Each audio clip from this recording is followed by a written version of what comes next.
दोस्तों आज के इस वीडियो में हम बात करेंगे उत्तराखंड पुलिस कांस्टेबल का फॉर्म आपको कैसे भरना है। स्टेप बाय स्टेप में सभी प्रोसेस आपको इस वीडियो में बताने जा रहा हूं। साथियों ये जो भर्ती होने वाली है 2000 पदों पर होगी, जिसके लिए ऑनलाइन आवेदन की प्रक्रिया 8 नवंबर से स्टार्ट किए गए हैं। 29 नवंबर तक आप इसके लिए आवेदन कर सकते हैं। बाकी आप इनके वेबसाइट पर ही आएंगे तो इसका जो डिटेल एडवर्टीजमेंट है जिसको भी आप डाउनलोड कर पूरी जानकारी समझ सकते हैं।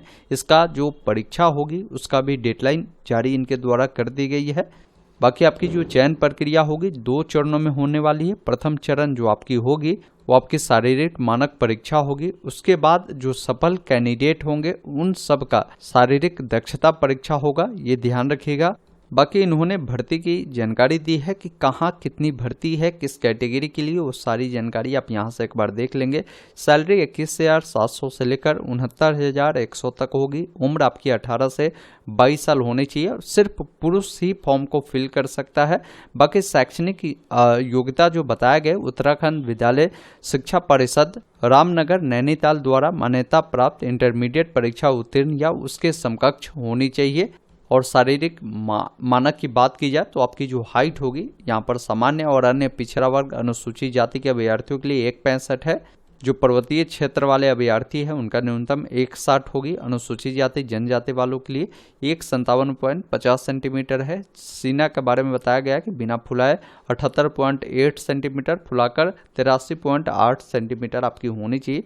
तो ये सारी जानकारी है, एक बार आप जरूर नोटिफिकेशन को डाउनलोड कर आप पूरी जानकारी को रीड करिएगा। इससे जुड़ी पूरी डिटेल जानकारी के लिए आप गूगल में लिखेंगे ऑनलाइन अपडेट STM, आपके सामने ये वेबसाइट खुलेगा। लेटेस्ट जॉब में ही मिल जाएगा उत्तराखंड पुलिस कांस्टेबल वैकेंसी, जिस पर क्लिक करेंगे सारी जानकारी आपको यहाँ पर भी बताई गई है। आप नीचे जब आप आएंगे एप्लीकेशन फी के बारे में बताया गया कि सामान्य और OBC को 300, बाकी अन्य कैंडिडेट को 150 रुपये लगने वाले हैं। आप यहाँ से ऑनलाइन अप्लाई का लिंक है, नोटिफिकेशन का लिंक है, आप डायरेक्ट इनके वेबसाइट पर आएंगे जो मैंने अभी आपको दिखाया। यहाँ से भी एडवर्टीजमेंट को डाउनलोड आप कर सकते हैं। फॉर्म भरने के लिए सारा स्टेप बताया है कि 5 स्टेप में आपके फॉर्म फिलअप होगी। एक बार पूरी जानकारी देखने के बाद अप्लाई नाउ वाले विकल्प पर आपको क्लिक करना है।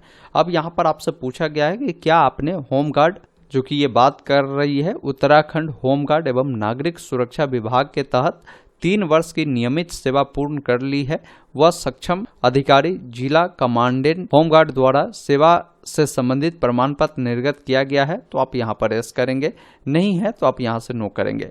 बाकी कैंडिडेट का जो भी नाम होगा पूरा नाम लिखना है, तो जो भी आपके सर्टिफिकेट या मार्कशीट होंगे उसके अकॉर्डिंग ही नाम लिखेंगे। जैसे मान लीजिए किसी का नाम राम कुमार है तो यहाँ पर राम कुमार पूरा नाम लिखेंगे। यहाँ पर पिता का नाम देना है, माताजी का नाम यहाँ पर देना है। DOB के लिए आपको कैलेंडर मिलता है। सबसे पहले जो भी आपका साल हो उससे आपको चयन करना है, जो भी आपकी महीना हो उससे चयन करना है और जो भी आपका डेट हो उससे आपको चयन करना है। बाकी जो भी आपका उम्र होगा वो यहाँ पर काउंट हो जाएगा, बता देगा कि कितना हो रहा है। आपका जेंडर क्या है, मेल है तो बताएंगे, क्योंकि ये फॉर्म सिर्फ मेल कैंडिडेट ही भर सकते हैं। बाकी आपकी शादी हो चुकी है तो मैरिड अन्यथा अनमैरिड वाले विकल्प पर क्लिक करेंगे। नेशनलिटी में इंडियन आपको चयन करना है। नीचे जब आप आएंगे तो आपसे बोला गया है कि इसके लिए जो आवश्यक पात्रता है इसको आप फुलफिल करते हैं या नहीं, जिसमें 1 नंबर पॉइंट में बोला गया है कि क्या आपका नाम उत्तराखंड राज्य में स्थित किसी जिला सेवा योजन कार्यालय में पंजीकृत है, तो है तो आप यहाँ से हैं यस करेंगे, नहीं है तो आप यहाँ पर नो करेंगे। तो यस करेंगे तो आपको बताना होगा कि जो भी आपका रजिस्ट्रेशन नंबर है, साथ में जो भी एम्प्लॉयमेंट डिस्ट्रिक्ट है उसका नाम आपको यहाँ से चयन करना है और कब आपका रजिस्ट्रेशन हुआ है वो रजिस्ट्रेशन डेट बताएंगे और उसकी वैलिडिटी कब तक है वो जानकारी आपको देनी है।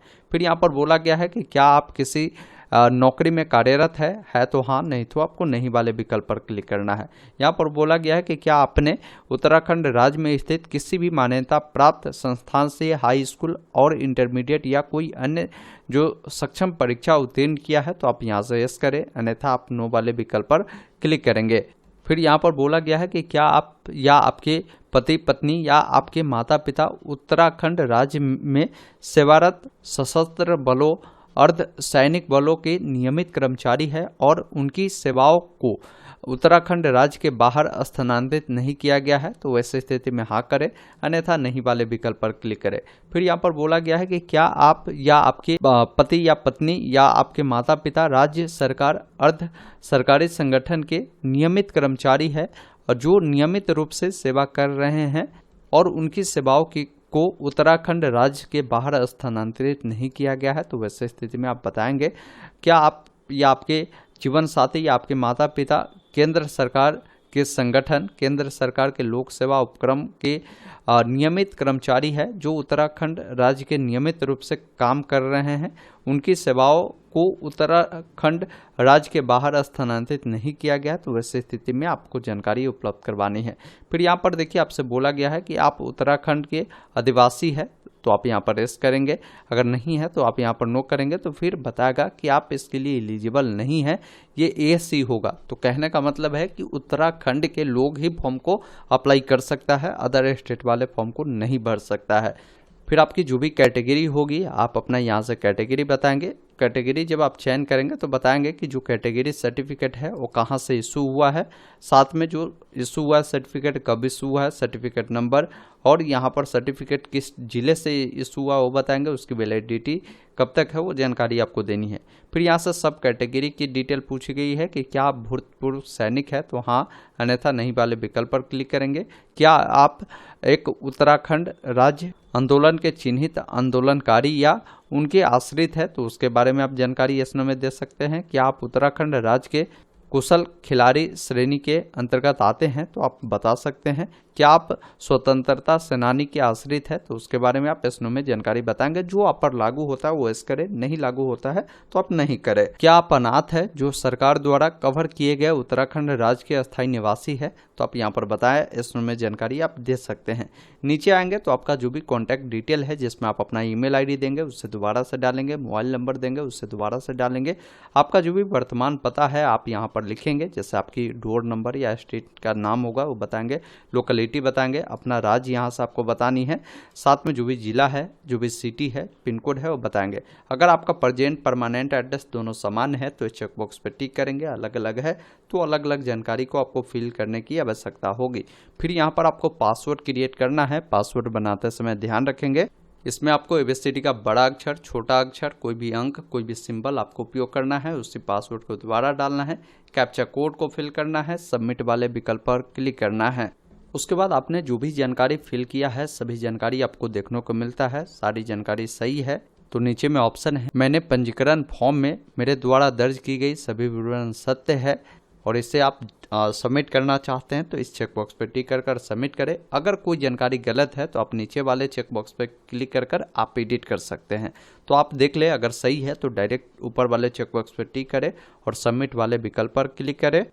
इस प्रकार आपका जो रजिस्ट्रेशन है वो कंप्लीट होता है। आपको यहाँ पर क्या है कि ईमेल आईडी जो है या जो नंबर दिए हैं उस पर आपको लॉगिन डिटेल भी भेज दी जाती है। लॉगिन करने के लिए क्लिक हेयर टू लॉगिन वाले विकल्प पर क्लिक करेंगे। अभी आपने जो ईमेल आईडी या मोबाइल नंबर दिया है दोनों में से कोई एक डिटेल देंगे, जो पासवर्ड अभी क्रिएट किया है उससे डालेंगे, कैप्चा कोड को डालकर लॉगिन वाले विकल्प पर क्लिक करेंगे।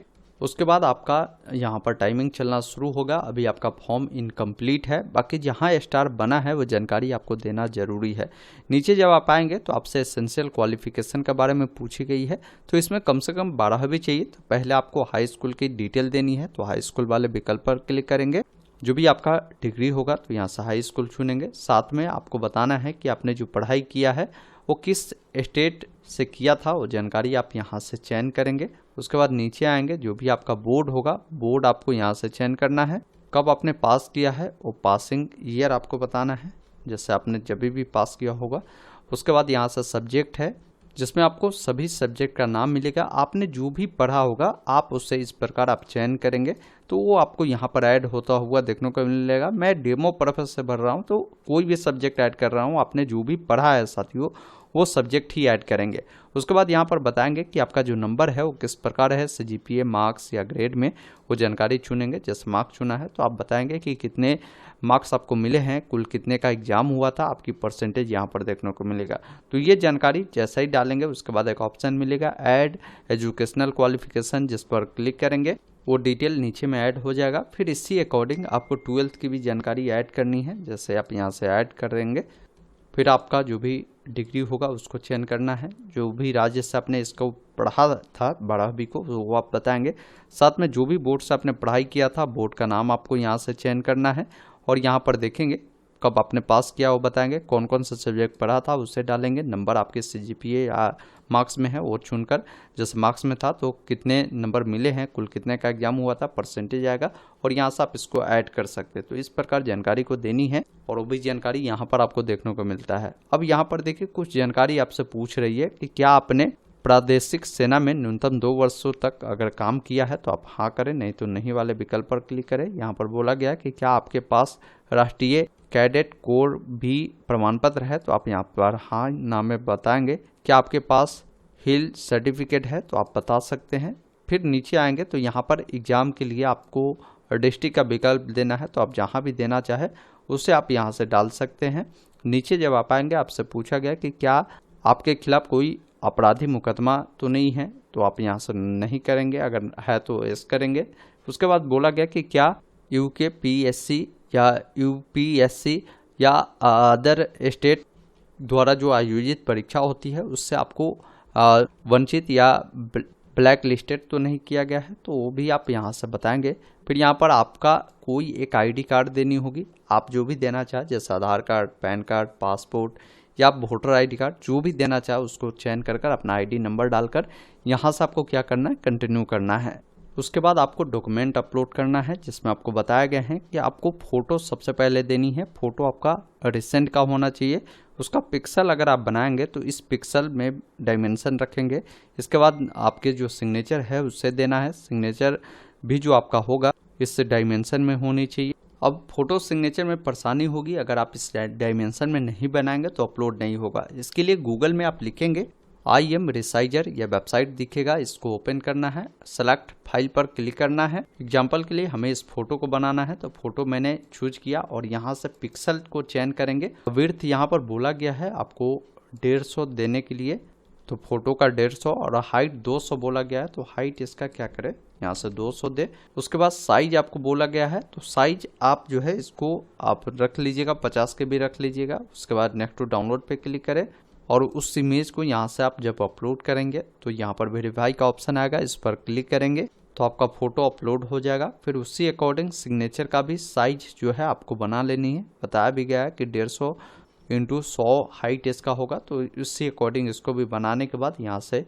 आपको कंटिन्यू पे क्लिक करना है। अब आपके सामने फॉर्म का प्रीव्यू आएगा, पूरी प्रीव्यू को सही से चेक करें, नीचे स्क्रॉल करें, कोई जानकारी गलत है तो बैक टू एडिट करें, अगर जानकारी सही है तो दोनों चेकबॉक्स पर टिक करने के बाद प्रोसीड वाले विकल्प पर क्लिक करना है। उसके बाद आपको पेमेंट करना होगा। पेमेंट करने के लिए पे नाउ वाले विकल्प पर क्लिक करेंगे, जिस भी माध्यम से पेमेंट करना चाहते हैं उस माध्यम को चयन करेंगे और पेमेंट प्रक्रिया को पूरा करेंगे और इसका प्रिंट निकालकर अपने पास सुरक्षित रख लेंगे। इस प्रकार आप सभी कैंडिडेट उत्तराखंड पुलिस कांस्टेबल का जो फॉर्म है आप आसानी से फिल कर सकते हैं। मैंने आपको स्टेप बाय स्टेप प्रोसेस बताया। उम्मीद करता हूं आपने पूरी जानकारी समझा होगा, तो वीडियो को लाइक शेयर जरूर कीजिएगा। वीडियो देखने के लिए बहुत बहुत धन्यवाद। जय हिंद।